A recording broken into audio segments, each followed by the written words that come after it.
사람이란 육체를 지닌 동물이라고 할 수가 있습니다. 하지만 동시에 사람이란 영적인 존재라고 할 수가 있습니다. 우린 육체 건강에 대해서 관심이 참으로 많습니다. 그러면 동시에 영혼의 건강에 대해서도 우리가 관심이 많이 있습니까? 영혼이 굶주리고 있는지, 영혼이 평안, 풍요를 누리고 있는지를 우린 스스로 바라볼 수가 있는 것일까요? 우리가 맛있는 밥상을 대하면 우리 육체는 식욕이 당겨집니다. 입맛이 납니다. 배고픈 줄 알고 밥을 먹습니다. 하지만 밥을 먹지 못했을 때 우리는 배고픔을 느끼게 됩니다. 그것은 몸이 아주 건강하다는 증거입니다. 우리 영혼은 어떨까요?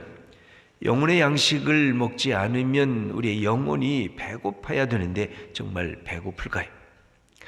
건강한 영혼은 영혼의 굶주림을 인식할 줄 알아야 건강한 영혼인데, 우리는 영혼의 양식을 먹지 않았음에도 불구하고 배고파하지 않는다고 하면 우리의 영혼은 뭔가 병들어 가고 있는 것일 것입니다. 내 영혼의 양식이란 나를 만드신 하나님의 말씀, 그것이 내 영혼의 양식입니다. 하나님은 우리에게 다가오셔서 우리와 교제하고 싶어 하십니다. 그런데 창조주 하나님과 피조물 인간이 만나는 것이 결코 쉽지가 않습니다. 거룩한 하나님과 죄인된 인간이 만날 수 있는 것에 장벽이 놓여져 있기 때문에 그랬습니다. 여러분, 우리 집 마당에 예쁜 새가 한 마리 날아왔다고 하면 우리의 마음에 그 새를 보고 싶고, 그 새를 가까이 가서 관찰하고 싶고, 내가 너 좋아하고 사랑한다 말을 하고 싶은 생각이 들 때가 있습니다. 그 가까이 다가가면 여러분 어떨까요? 새가 반가이 우리를 맞이할까요? 후다닥 하고 그 자리에서 날아가 버립니다. 왜 그렇습니까? 나 인간과 새가 너무 다르기 때문에 그렇습니다. 여러분, 하나님이 우리를 만나는 것이 쉽지 않고 우리가 하나님을 만나는 것이 쉽지 않은 이유도 하나님과 나와 너무 다르기 때문에 그렇습니다. 하나님께서 인간에게 나타나실 때마다 거룩한 하나님은 아주 주의 깊게 나타나십니다. 특별히 천사들을 통해서 하나님의 신성이 임재하실 때에도 하나님께서 꼭 하신 말씀이 있습니다. 두려워하지 말아라. 도망 좀 가지 말아라. 내가 너에게 임재하려고 하는데 네가 도망가면 내가 너를 만날 수가 없지 않냐. 그래서 반드시 먼저 이 두려움을 없애려고 두려워하지 말라는 말씀을 반드시 하셨습니다. 여러분, 하나님과 대면하는 복을 누렸던 모세 이야기를 알지만 모세는 하나님의 얼굴을 만난 적이 없습니다. 하나님께서 모세가 상할까 봐 그 옆을 잠시 스쳐 지나갔다고 성경은 기록해 주고 있는 것입니다. 왜 그렇습니까? 하나님과 우리 인간이 너무 다르기 때문에 그 앞에 누구도 설 수 없기 때문에 그랬습니다. 그렇다고 하나님께서 인간에게 보여지지 않을 때는 인간은 그러면 어떻게 반응할까요? 하나님이 도대체 어디 계시는가고 하나님을 불평하고 원망을 합니다. 의롭다고 여겼던 욥도 고난을 당한 그 순간에 하나님의 침묵을 경험하기 시작합니다. 하나님의 부재 경험입니다. 하나님이 내 옆에 있지 않습니다. 도대체 어디서 하나님을 내가 만날 수 있을까? 그는 고뇌하면서 하나님을 향해서 원망을 터뜨린 것을 볼 수가 있습니다. 하나님께서 가까이 가도 인간에게 문제가 발생하고 하나님께서 멀리 떨어진 것처럼 그렇게 취해도 인간에게 문제가 발생하기 때문에 하나님께서는 인간에게 다가오시는 방법을 택하신 것이 있습니다. 그것이 말씀을 통해서 다가오신 것입니다. 하나님께서 말씀을 통해서 자기를 보여주셨습니다. 아브라함에게 말씀하시고 모세에게 말씀하시고 엘리야와 선지자에게 말씀을 하셨습니다. 그리고 마지막 때에 말씀 그 자체이신 예수님을 인간의 몸의 형체, 죄인된 나와 비슷한 사람으로 이 땅에 보내셨습니다. 아니, 똑같은 사람으로 보내셨다고 할 수가 있습니다. 그렇게 찾아왔을 때에 인간은 도대체 어떻게 대응했을까요? 그렇게 예수님이 찾아오시니까 이제 인간은 뭐라 그랬습니까? 당신은 하나님이 아니야. 당신은 나와 똑같은 인간이야. 당신도 죄인이야. 당신이 선한 일 조금 하면 나보다 좀 나은 건 있겠지만 별 볼 일 아닌 거야. 여러분이 하나님이시라고 하면 어떻게 인간을 다루어야 하는 것일까요? 인간이 도무지 쉽지가 않습니다. 성경을 읽을 때마다 하나님께서 이 인간을 어떻게 가르쳐야 인간이 나를 알 수가 있을까? 하나님도 고심한 것처럼 성경에는 기록이 되어 있습니다. 그래서 하나님은 말씀으로 우리에게 다가오셨습니다. 가톨릭 교회나 우리 개신교, 기독교회나 이 하나님의 말씀을 읽고 듣는 것에 깊은 관심을 기울였습니다. 가톨릭 교회 성경 읽기 중에 하나가 렉시오 디비나라고 하는 거룩한 성경 읽기입니다. 영적인 성경 읽기인데 이것은 4가지 읽기 방법을 갖고 있습니다. 여러분, 가톨릭이 성경 읽는 렉시오 디비나와 우리 개신교 전통에서 나타나는 성경을 읽는 방법의 차이점이 어떤 것이 있는가 우리가 좀 기억할 필요가 있습니다. 이 가톨릭 교회의 4가지 거룩한 성경 읽기는 첫 번째는 렉지오입니다. 읽기입니다. 성경을 천천히 여러 번 반복해서 읽을 것을 권유합니다. 두 번째는 메디타치오입니다. 묵상입니다. 이 하나님의 말씀이 나 자신에게 어떻게 적용될 수 있는가? 내게 가르치시는 말씀이 무엇인가? 그렇게 두 번째로 묵상을 합니다. 세 번째로는 오라치오, 기도를 하라고 이야기를 합니다. 하나님을 향해서 내 마음을 열어서 그 본문에 응답하면서 하나님께 나아가라는 것입니다. 기도. 그 다음에 4번째가 있는데 컨템플라치오라고 하는 관상 기도라고 하는 말입니다.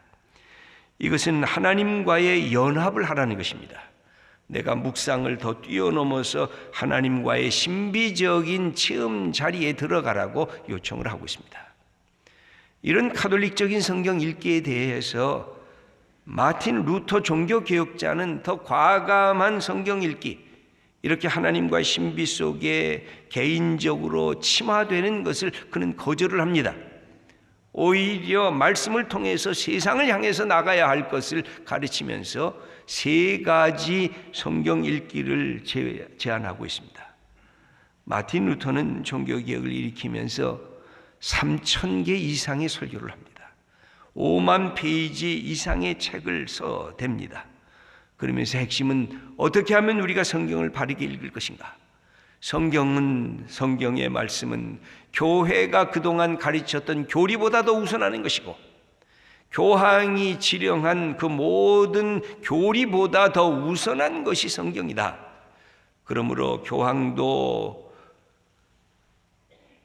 잘못 해석할 수가 있고 교회도 잘못된 해석을 할 수 있고, 오직 우리가 성경을 직접 읽으면서 하나님의 말씀의 뜻을 배워야 된다고 가르쳤습니다.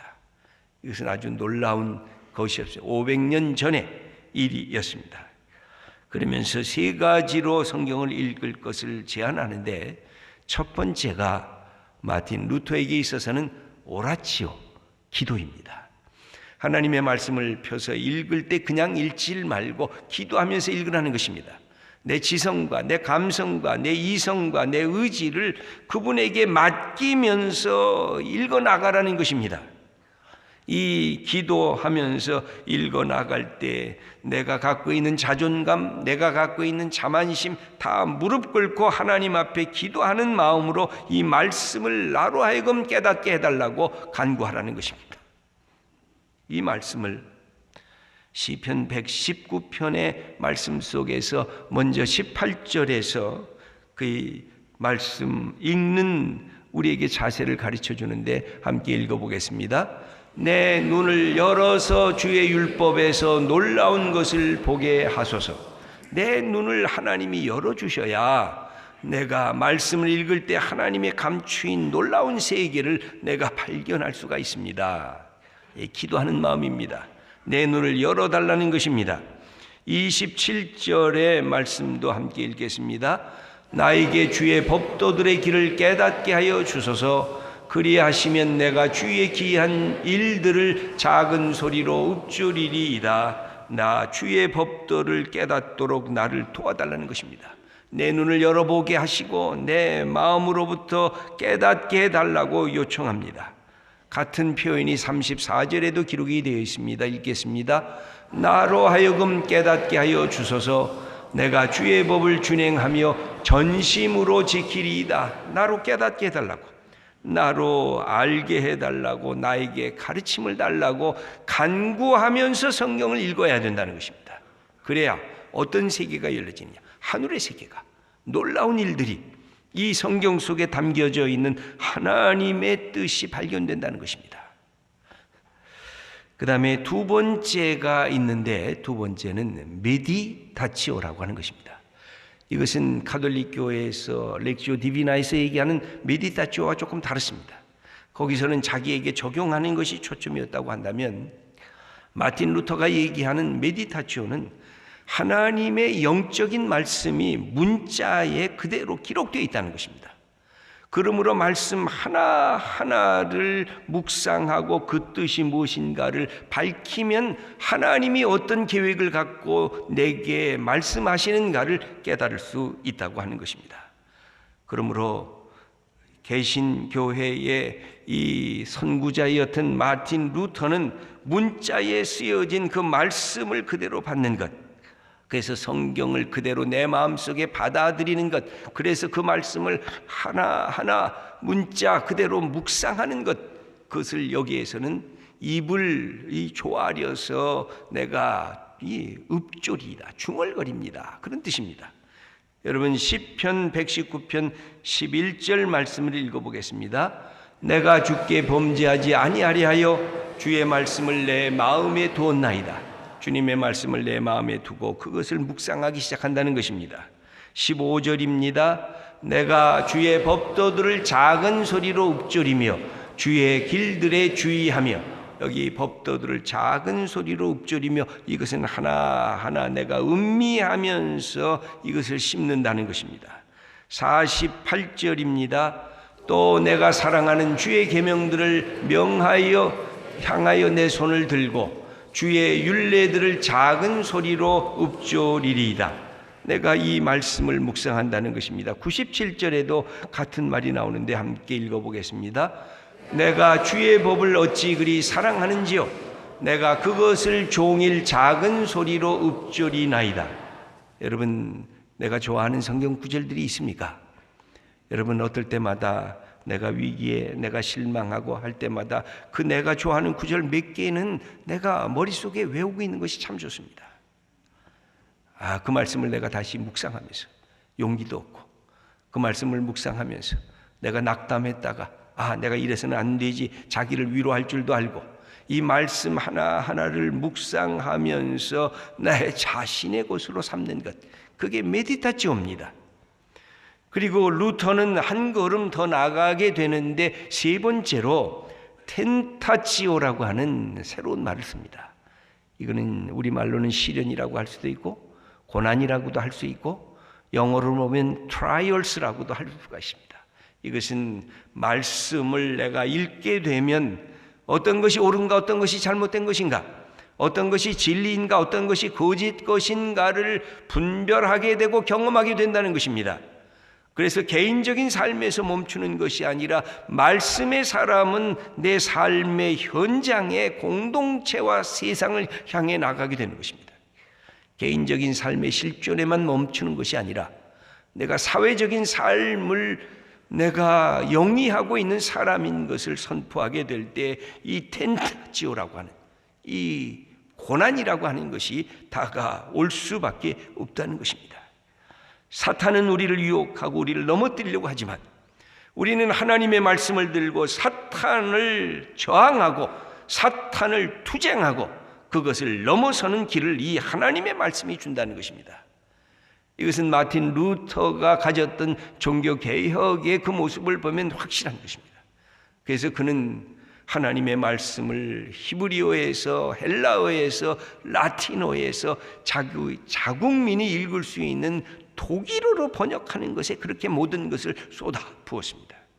여러분들이 직접 묵상하시고 교회의 교리보다 교황의 말보다 더 중요한 하나님의 말씀을 직접 깨달으십시오 하고 가르쳐 준 것이 종교개혁자들이 갖고 있었던 그들의 신앙이었습니다.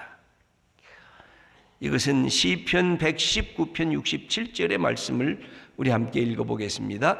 고난당하기 전에는 내가 그릇 행하였더니 이제는 주의 말씀을 지키니이다. 내가 고난당하고 보니까 주님의 말씀이 내 속에 살아 움직이는 것을 경험한다는 것입니다. 71절의 말씀입니다. 고난당한 것이 내게 유익이라. 이로 말미암아 내가 주의 율례들을 배우게 되었나이다. 고난 속에서 하나님의 말씀이 나를 어떻게 움직이고 살아있게 하는가를 배우게 됐다는 것입니다.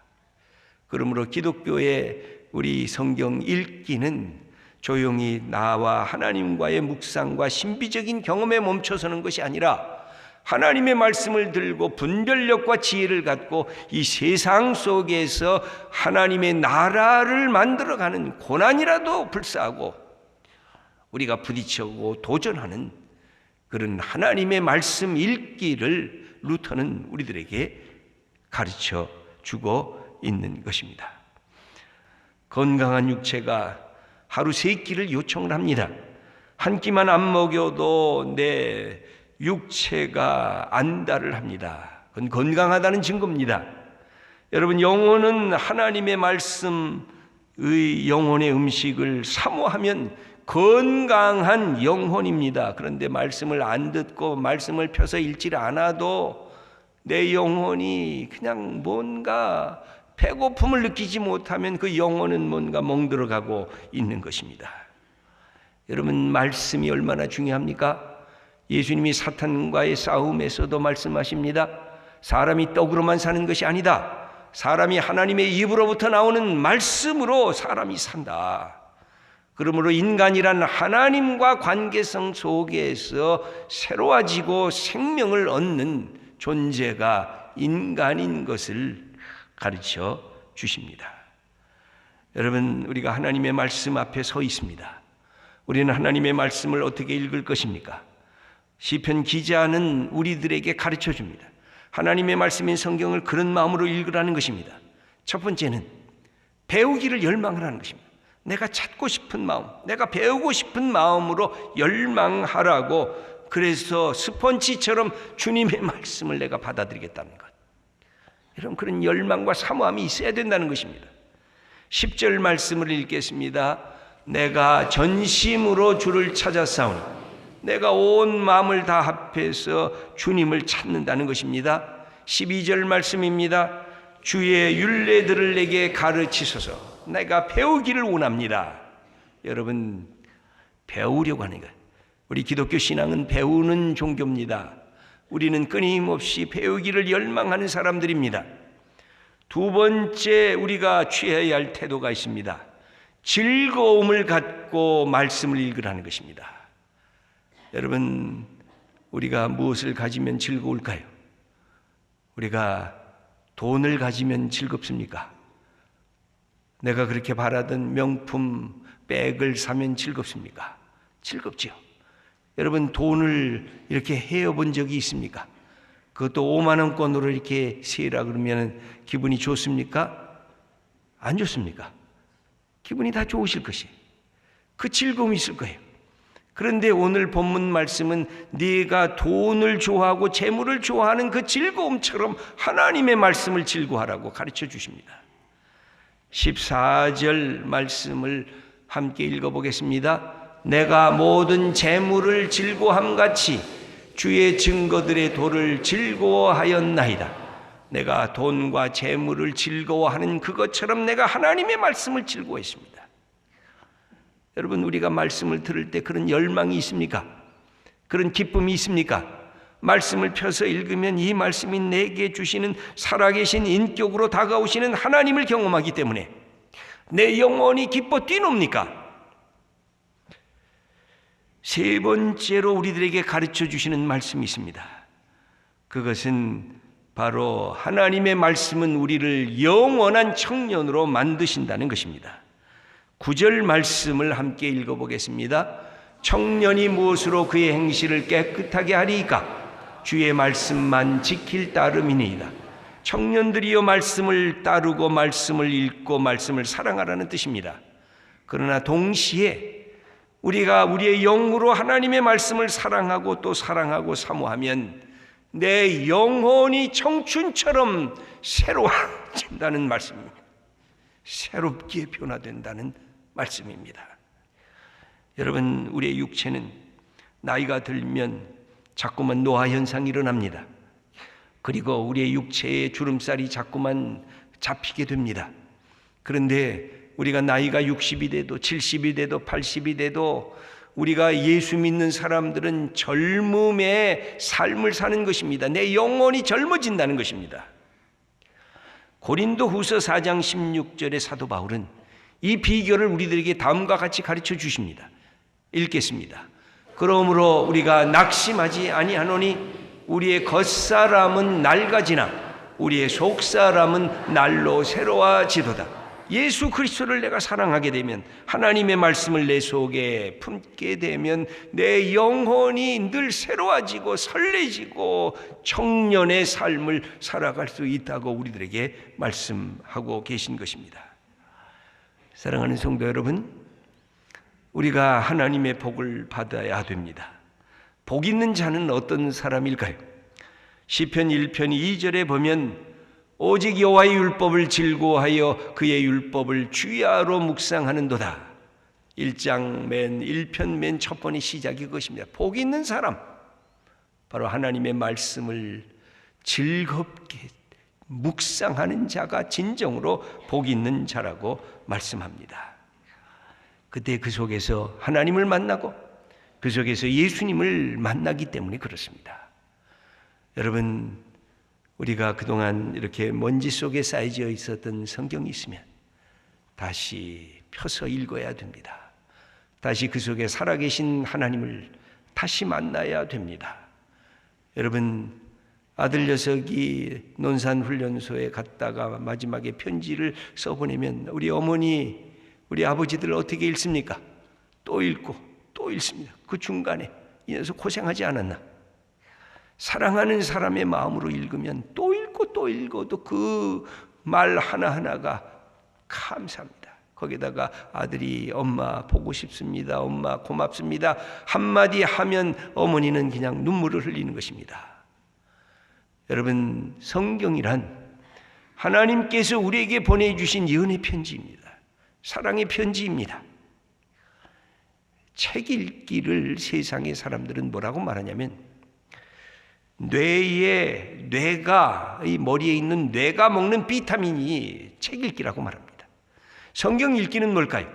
우리의 영혼, 우리의 삶 전체가 양식으로 삼는 하나님의 양식이요 비타민인 것입니다. 미네랄일 수도 있고 모든 것이 다 될 수 있습니다. 여러분, 성경을 펴서 읽으세요. 여러분, 혼자 읽기 어려우신 분들을 위해서 새벽 우리 기도에 초청을 합니다. 매번 나오시지 못한다고 하더라도 여러분, 일주일에 한 번 내지 두 번을 한번 나와서 같이 말씀을 읽으세요. 그래서 하루를 말씀으로 시작하세요. 제가 독일에 가서 저를 지도했던 선생님을 만났을 때 성경을 읽으라 그러면서 제가 이렇게 부탁을 했어요. 읽으라고 하는 말은 레젠이라고 하는 말인데, 레젠 und 레젠 했습니다. 영어로 말하면 read and read. 읽고 또 읽고 또 읽으시오. 그런 말씀입니다. 여러분, 성경은 하나님께서 우리에게 주신 귀한 선물입니다. 하나님이 주신 축복입니다. 이 사랑의 편지를 여러분의 손으로 펴서 읽으시면서 그 속에 살아계신 하나님을 만나고 내가 누구인가를 확인하고 내가 이 땅에서 주신 하나님의 사명이 무엇인가 그것을 깨닫는다면 우리의 생이 말씀을 묵상하는 즐거움으로 우리의 생이 설레고 그리고 새로워지고 하나님의 축복을 받지 않겠습니까? 이 놀라운 말씀 읽고 묵상하는 즐거움에 우리가 함께 참여하는 복된 성도님들 다 되시기를 축원합니다.